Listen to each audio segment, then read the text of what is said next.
Mis hermanos queridos, muy buenas tardes. Que Dios les bendiga a todos. No sé cuántos verán esta retransmisión, porque no la he anunciado.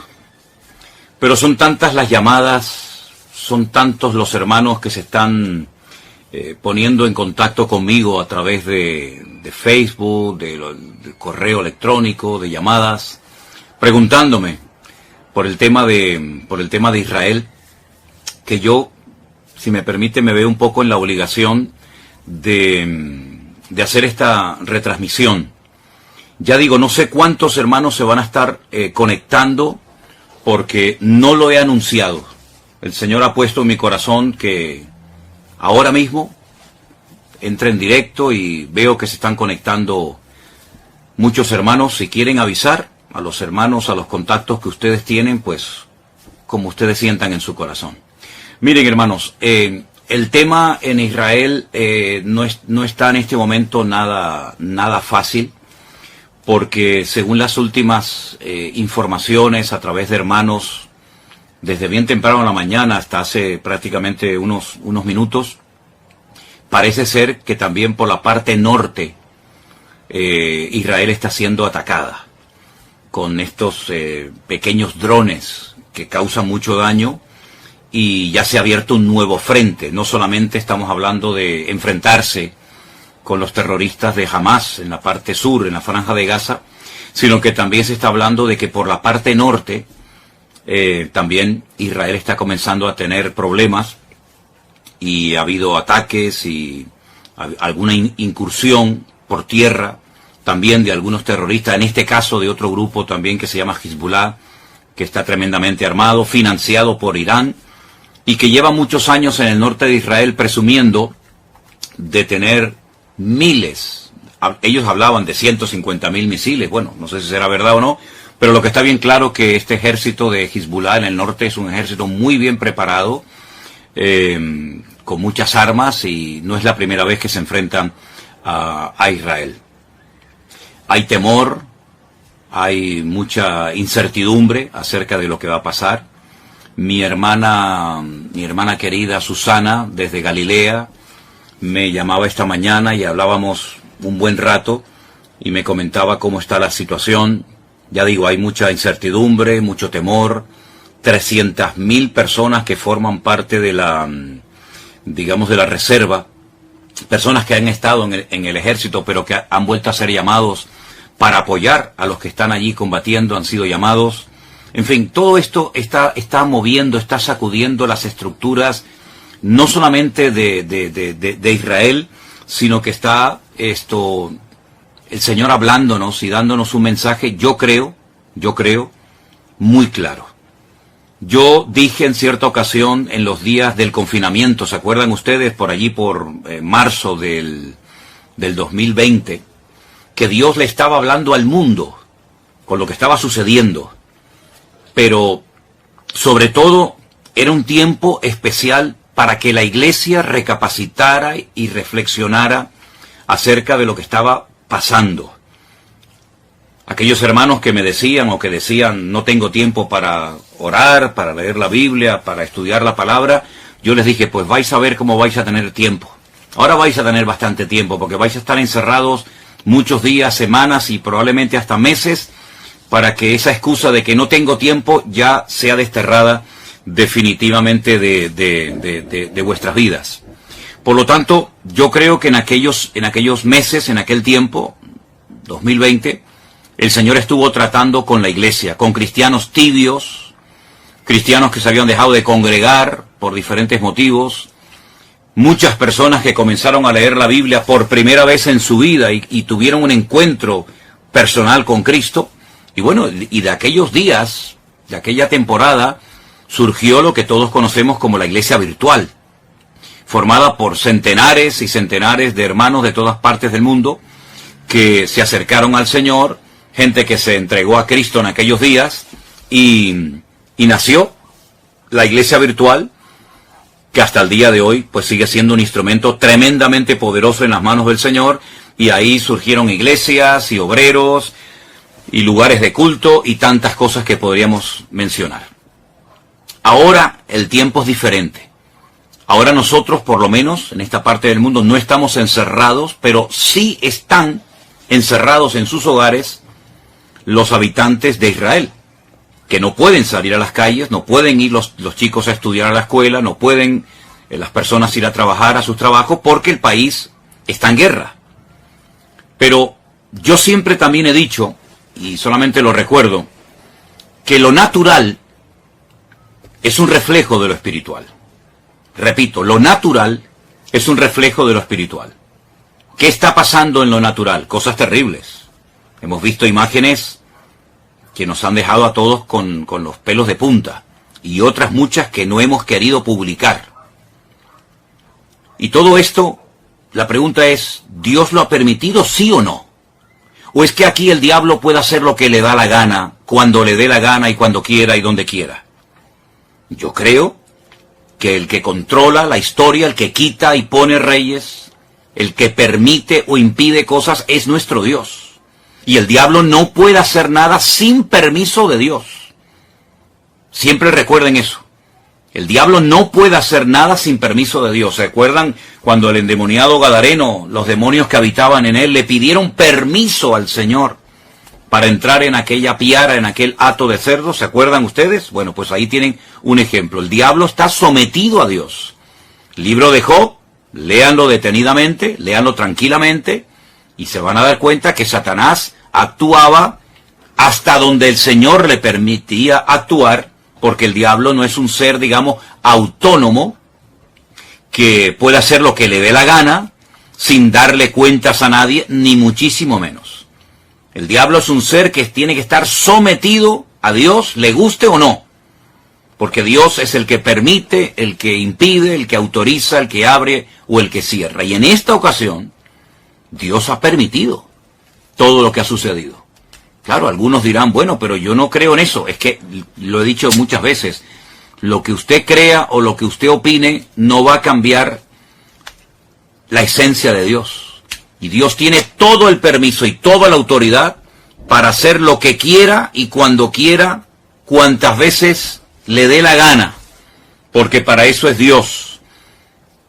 Y no está sujeto a leyes humanas ni a ningún tipo de limitaciones. Él es Dios soberano, Rey de toda la tierra es de Dios y su plenitud, y por lo tanto, cuando Él permite algo es porque es necesario que eso que sucede haya sucedido de esa manera. Cuando el hombre peca contra Dios, cuando el hombre pisotea la sangre de Cristo, cuando el hombre se mete contra el Evangelio, las consecuencias a corto y a largo plazo son terribles, terribles. Yo estaba ahora mismo hablando con unos hermanos de Jerusalén, donde me acaban de decir hace un instante que hace unos días, hace muy poco tiempo, en la ciudad de Haifa, allí en Israel, pues fueron a evangelizar, a hablar de Cristo. Miren qué delito, ¿no? Tan grande, ¿no? Todo el mundo puede manifestarse, pero parece ser que en Israel, hoy por hoy, a los misioneros, a los hermanos que salen a las calles, en un país, dicen, 100% democrático, pues parece ser que unos tienen más derechos que otros. Y esa es la cruda realidad. Yo he visto cómo a personas en Jerusalén se les ha escupido, se han quemado nuevos testamentos, se les ha perseguido, se les ha criticado, se los ha expulsado de zonas porque son cristianos, son enemigos, ¿verdad? Y hay que expulsarlos. Pero luego, sin embargo, se hacen otras manifestaciones, otros colectivos totalmente antibíblicos, incluso algunos que hasta odian y oran en contra del Estado de Israel, se les permite salir con sus banderas, con sus pancartas y hacer todo tipo de manifestaciones en público, pero a los cristianos no. A los cristianos no se les permite evangelizar. Y si no, inténtelo, si no me cree, haga usted la prueba, coja mañana tratados, folletos, Biblias, Nuevo Testamento, váyase por ejemplo a Jerusalén y póngase donde usted quiera.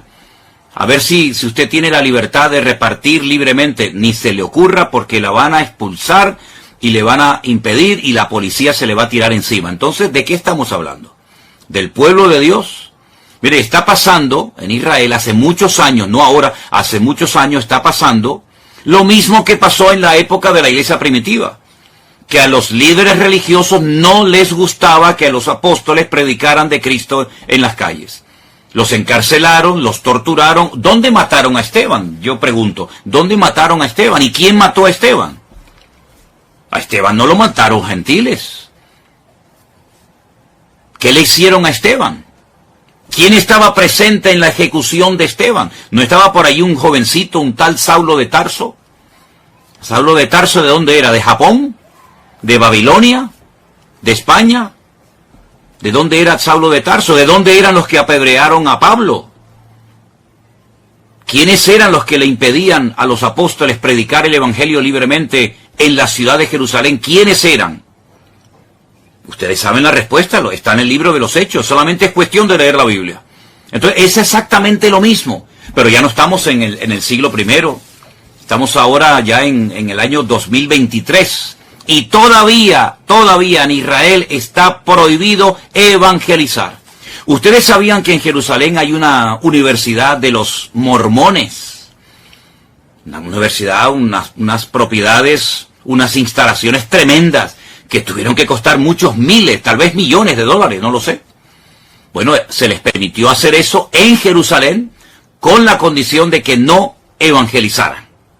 Porque ustedes saben perfectamente que los mormones salen por ahí a repartir sus folletos, a evangelizar. Bueno, no lo pueden hacer, no lo pueden hacer. Entonces, no me vengan a mí ahora que Dios tiene que respaldar y tiene que bendecir y tiene que apoyar a un pueblo que prohíbe la predicación del evangelio, que prohíbe la predicación del Mesías en el cual creemos los cristianos. Nadie está obligado a creer en el Mesías de los cristianos, nadie está obligado, pero se supone que en un país libre, en un país democrático, uno puede hablar de lo que quiera, se supone. Como también en la democracia en España se supone que se pueden decir y hacer ciertas cosas, pero a la hora de la verdad no es verdad, ¿verdad?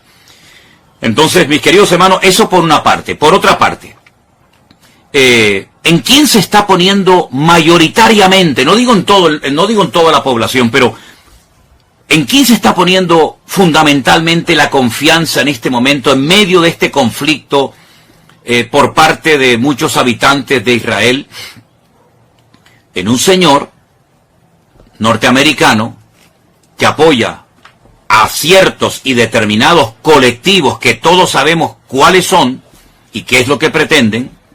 Colectivos que precisamente interrumpieron una reunión de oración a judíos ortodoxos en Jerusalén, y esa reunión que se iba a celebrar en Jerusalén con el día y las festividades del Yom Kippur, etcétera, no fueron interrumpidas por extranjeros, ni por cristianos, fueron interrumpidas por judíos, habitantes de Israel, que se levantaron contra sus compatriotas a prohibirles que oraran, que leyeran la Torá, que hicieran teshuvá, y los que me están oyendo y son de allí sabéis a lo que me refiero, se les prohibió y se les expulsó.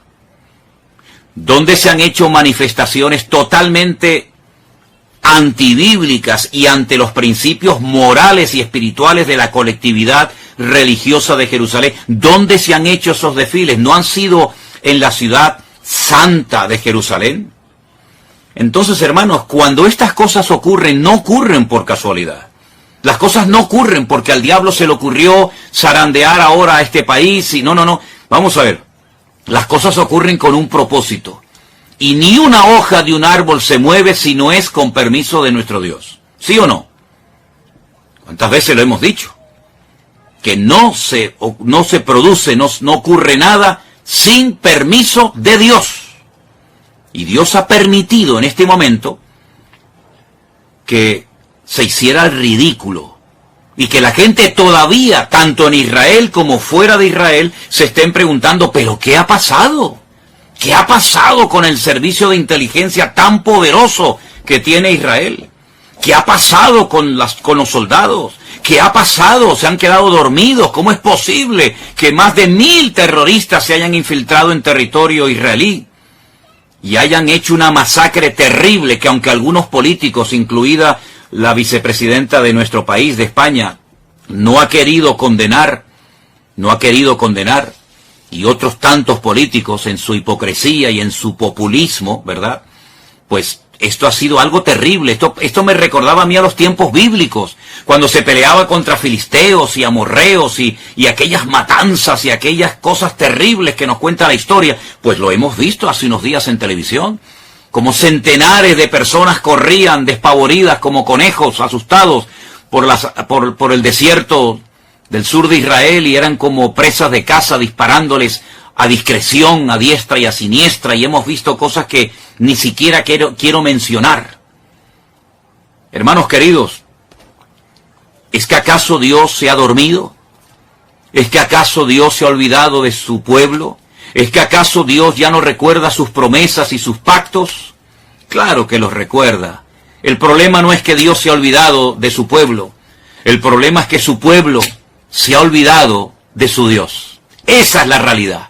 Ahora bien, para los cristianos que dicen, bueno, este es un tiempo de prueba para Israel, que son el pueblo de Dios, yo quiero hacer un pequeño alto en el camino y preguntarles a todos ustedes, y veo que hay muchísima gente conectada, no sé exactamente de dónde, pero bueno, eso es ahora mismo lo menos importante. Yo les hago una pregunta. ¿Conocen ustedes ese versículo del Nuevo Testamento? No del Antiguo Testamento, del Nuevo Testamento que leen millones de cristianos todos los días, pastores, evangelistas, maestros, etc. Ese versículo que dice, vosotros sois real sacerdocio, pueblo santo, adquirido por Dios. ¿Se acuerdan ese versículo? ¿Saben, verdad? ¿Dónde está? Y todo, ¿verdad? Vosotros que no erais pueblo, ahora sois pueblo de Dios, real sacerdocio, nación santa, pueblo adquirido por Dios para que anunciéis las virtudes de aquel que os llamó de las tinieblas a su luz admirable. Entonces, mi pregunta es, ¿somos los cristianos pueblo de Dios? ¿Sí o no? Respóndanme ustedes, que yo estoy viendo ahí cómo están escribiendo muchas personas. ¿Somos los cristianos, vuelvo a preguntar, ¿somos los cristianos pueblo de Dios o no somos pueblo de Dios? ¿O el único pueblo de Dios que existe sobre la faz de la tierra se llama Israel? Y nosotros, entonces, si no somos pueblo de Dios, ¿qué somos entonces, hermanos? ¿Qué somos entonces? Si no somos pueblo de Dios, somos otro pueblo diferente. Dios tiene entonces dos pueblos, uno judío y uno gentil. O Dios tiene un solo pueblo, y a ese único pueblo pertenecen judíos, españoles, japoneses, americanos, latinos. Dios tiene un solo pueblo. Entonces, si somos el pueblo de Dios, y yo creo que en eso, no lo sé, estaremos la inmensa mayoría de creyentes de acuerdo.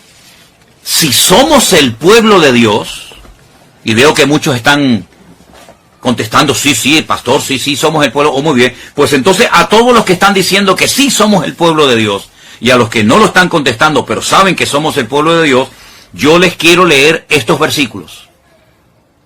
Y dicen así: si se humillare mi pueblo. Usted ha dicho que somos pueblo de Dios, lo acaban de escribir muchos de ustedes. Sí, amado pastor, somos el pueblo de Dios. Gracias, hermano. Si se humillare mi pueblo, sobre el cual es invocado mi nombre, y oraren, y buscaren mi rostro, y se convirtieren de sus malos caminos, entonces yo oiré desde los cielos y perdonaré sus pecados y sanaré su tierra. Vuelvo a hacer la pregunta de antes: ¿somos los cristianos hijos de Dios y pueblo de Dios, sí o no? Sí, ¿verdad? Pues entonces, ¿qué estamos esperando para, como pueblo de Dios, humillarnos, invocar su nombre, orar, buscar su rostro, convertirnos de nuestros malos caminos, dejarlos a un lado? ¿Qué estamos esperando, hermanos queridos? Sí, ya veo que saben el versículo donde está y todo. Segunda de Crónicas 7:14, efectivamente, ese es mi hermana Mónica. Segunda de Crónicas 7:14. Pues si somos el pueblo de Dios, seamos coherentes con lo que decimos. Porque es una incongruencia decir somos pueblo de Dios para lo que nos interesa. Y ahora que está viniendo la hora de prueba a todas las naciones de la tierra, decir, no, eso ahora es para los judíos. Entonces, ¿en qué quedamos? ¿Somos o no somos el pueblo de Dios? No seamos hipócritas, no seamos fariseos, no seamos pueblo de Dios para las promesas y para los privilegios y para las bendiciones, y después resulta que no somos pueblo de Dios cuando viene la ira de Dios, cuando viene la justicia de Dios, etcétera, etcétera, etcétera. Hay un mensaje muy bonito que el Señor le da a una de las iglesias que son mencionadas en el libro del Apocalipsis. Y dice lo siguiente: yo conozco tus obras, he aquí que he puesto delante de ti una puerta abierta, la cual nadie puede cerrar, porque aunque tienes poca fuerza, has guardado mi palabra y no has negado mi nombre. ¿Qué le parece? Por cuanto has guardado la palabra de mi paciencia, yo te guardaré de la hora de la prueba que ha de venir sobre el mundo entero. Ahora les digo dónde estoy leyendo. Yo te guardaré de la hora de la prueba que ha de venir sobre el mundo entero para probar a los que moran sobre la tierra. ¿A quién van dirigidas esas palabras, hermanos? ¿Solamente a los judíos? No. Esas palabras las escribió el apóstol Juan porque el Señor Jesucristo, el que murió en la cruz y resucitó al tercer día, le dijo: escribe lo que has visto, lo que has oído, lo que es y lo que será, y envíalo a las 7 iglesias. Y este mensaje va dirigido a la iglesia de Filadelfia. Yo sé que en España la iglesia de Filadelfia son las iglesias de los hermanos gitanos, pero la iglesia de Filadelfia era una congregación que existía hace 2000 años en la zona de Turquía, de Asia Menor, y fueron palabras dirigidas por Cristo a una iglesia, a su pueblo. Apocalipsis capítulo 3, del versículo 7 en adelante. Yo te guardaré de la hora de la prueba que ha de venir sobre el mundo entero para probar a los que moran sobre la tierra. He aquí yo vengo pronto, retén lo que tienes para que ninguno tome tu corona. ¿Qué le parece? Somos el pueblo de Dios, ¿verdad? Muy bien. Pues entonces vamos a comenzar a poner en práctica Segunda de Crónicas 7:14. Vamos a comenzar a humillarnos. Vamos a dejarnos ya de perder el tiempo. Vamos a dejarnos de utilizar las redes sociales para tonterías. Y vamos a utilizar todos los recursos y medios habidos y por haber que el Señor ponga a nuestro alcance para predicar la palabra de Dios, la sana doctrina, lo que Cristo quiere que prediquemos, y no perdamos el tiempo en aquellas cosas que no edifican y que no son de Dios. Pueblo de Dios es aquel hombre y aquella mujer, da igual si es judío, japonés, coreano, español o latino, da igual.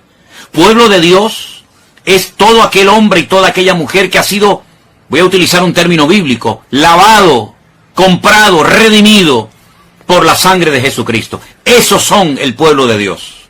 Dios no le va a pedir la nacionalidad o el pasaporte a nadie. Pueblo de Dios somos aquellos hombres y mujeres que hemos abrazado a Cristo, hemos creído en Él y lo hemos hecho nuestro Señor, nuestra cobertura y nuestra autoridad.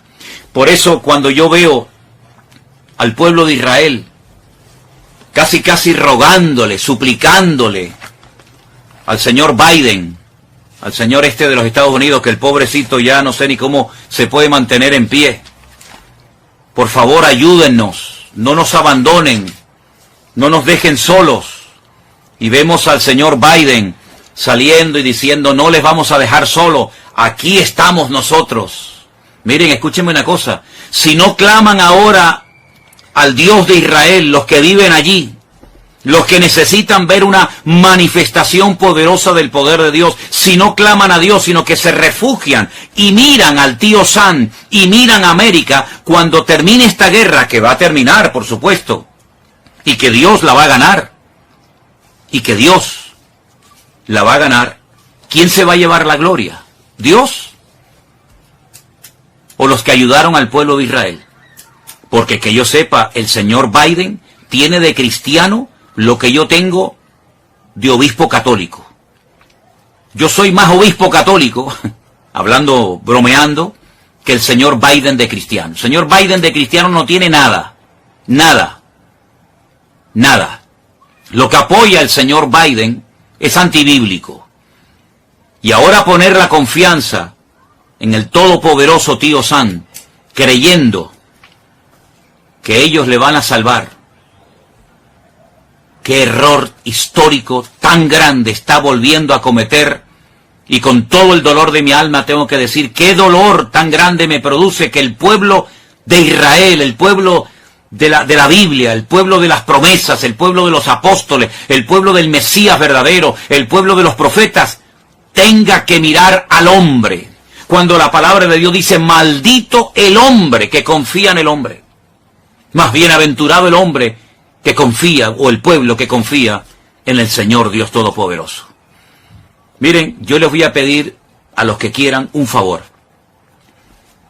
Yo voy a pedirles que ustedes lean detenidamente el capítulo 14, el capítulo 15 y el capítulo 16 de Segunda de Crónicas. Repito, capítulo 14, capítulo 15 y capítulo 16 de Segunda de Crónicas. Lean detenidamente el reinado del rey Asa, hijo de Abías. Lean detenidamente, y parece que estamos leyendo el periódico de hoy. Yo voy a hablar, Dios mediante, el domingo, en el culto que vamos a retransmitir por la tarde desde nuestra iglesia aquí en Santa Cruz de Tenerife. Voy a hablar de estos capítulos y de este personaje, porque se vuelve otra vez a repetir la historia. Mira, cuando un creyente, pastor, profeta, evangelista, me da igual, porque usted sabe que hoy en día hay algunos en el ministerio que si no dicen lo que son, el doctor, el apóstol, como que se sienten mal, porque su identidad no se la da Cristo, su identidad se la da el cargo, su identidad se la da lo que hacen. Soy el presidente de la denominación tal, soy el director. Bueno, ustedes saben que siempre hay este tipo de personas. Mire, si esas personas con cargos, con autoridad, confían más en el poder de su denominación, o tienen más confianza en su economía, en su patrimonio, que en Dios, están totalmente perdidos. Están totalmente ciegos. Y mucha parte del pueblo de Dios, y ya les he dicho quién es el pueblo de Dios, y si no, dele para atrás cuando termine esta intervención que estoy haciendo en esta tarde, cuando usted se pregunta en quién estoy poniendo mi confianza, pues, ¿en quién? Es quién estamos poniendo nuestra confianza. ¿En Dios? ¿En su palabra? ¿En sus promesas? ¿En los hombres? Mire, solamente le voy a leer un versículo de Segunda de Crónicas 14:11. Escúchelo bien. Oh Señor, para ti no hay diferencia. No hay diferencia alguna en dar ayuda al poderoso o al que no tiene fuerzas. Ayúdanos, oh Señor Dios nuestro, porque en ti nos apoyamos y en tu nombre venimos contra este ejército. Oh eterno Dios, tú eres nuestro Dios, que no prevalezca contra ti el hombre. Segunda de Crónicas, capítulo 14, verso 11. Ay, Señor, bendito sea tu nombre, si ahora mismo el representante de Israel, sus ministros, etcétera, sus líderes políticos y religiosos, hicieran en público en los canales de televisión, que pueden hacerlo sin ningún problema. Ahora mismo llaman a los distintos canales de televisión, mensaje nacional, proclamación de ayuno y de oración. Y voy a hacer la oración bíblica que hizo el rey Asa en un momento de su vida, antes de que se torciera. Oh Señor, para ti no hay diferencia alguna en dar ayuda al poderoso o al que no tiene fuerza. Ayúdanos, Señor Dios nuestro, porque en ti nos apoyamos. Hoy no puede decir eso Israel. Hoy no lo puede decir. No se están apoyando en el Dios de Israel, se están apoyando en otras cosas, en otras personas. Maldito el hombre que confía en el hombre. Bueno, pues, si hicieran esta oración desde lo más profundo de su corazón, el problema ya está resuelto. Ya estaría resuelto en 5 minutos. Se acabó. Olvídense de Hezbollah, olvídense de los misiles, olvídense de los cohetes, olvídense de Hamás. Todo estaría solucionado en 5 minutos. Si el pueblo de Dios se humillara e hiciera, por ejemplo, esta oración. y que añadiera lo que quisiera, pero que por lo menos hiciera desde lo más profundo del corazón, en un genuino arrepentimiento, hiciera esta oración, el problema en este momento, allí en Oriente Medio, en Israel, ya estaría solucionado. Las 300.000 personas, muchos hermanos nuestros que están ahora mismo allí, con su fusil, dejando atrás a sus familias, a sus hijos, si se hiciera esta oración a nivel nacional, así como cuando se para el país, cuando hay ciertas y determinadas festividades, y los que viven allí lo saben, y se bajan de los carros, se bajan de los coches y agachan la cabeza en señal de respeto y de reverencia, si ahora mismo se parara Israel delante de Dios, hiciera esta oración, los de Hamás saldrían corriendo y nunca más volverían a atormentar a Israel, nunca más. Los 100 y pico, y lo digo con mucho dolor, personas que están en este momento secuestradas, volverían caminando por su propio pie a la tierra santa de Israel. Y todo el mundo lo vería.